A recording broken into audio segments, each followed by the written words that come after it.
Hello, everybody, and welcome back to another episode of The Guys Who Stared Stats. Cade Kennedy alongside Andrew Santangelo. And folks, as always, feel free to like the video, subscribe to the channel, leave a comment down below.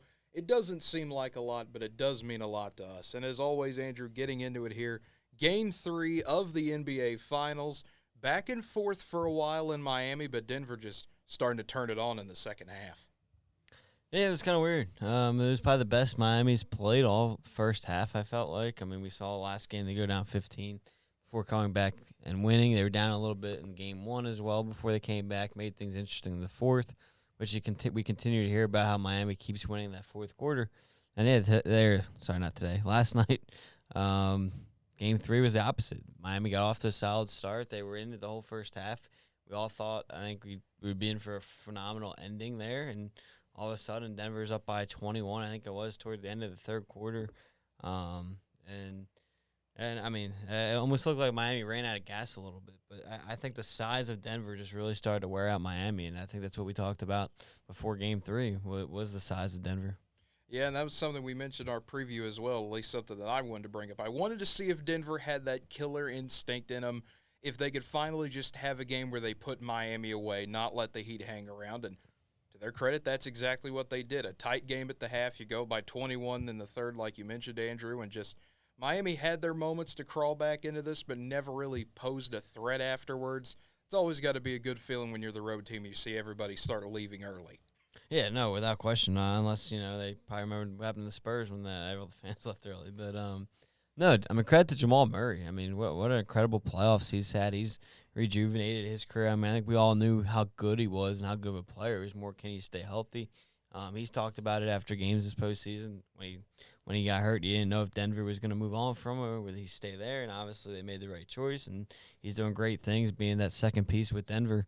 And that's kind of where they just ran the table. And Murray goes for 34, leads all scorers in this game. Butler kind of started slow a little bit. Got things going, finished with 28. But, I mean, he hasn't looked like his full self we saw throughout the playoffs. So, let's see how they adjust here going into Game 4 here in a few days. But I think, again, I think credit to Denver for going on the road, fixing things, and getting things right. So, great job by the Nuggets there to get the win. And, I mean, of course, the big story, obviously, I mean, a lot of history in this game for Denver. Anytime you have two players drop 30-point triple-doubles with Jokic and Murray, and Jokic doing what no one's ever done before in a finals game with 32 points, 21 rebounds, 10 assists.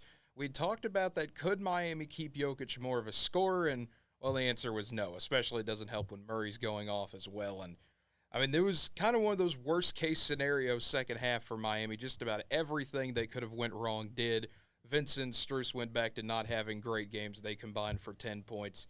It was one of those that, I mean, you could look at it, the percentages here. I mean, back to 31% from three. Denver only shooting 27%. Neither team really doing well.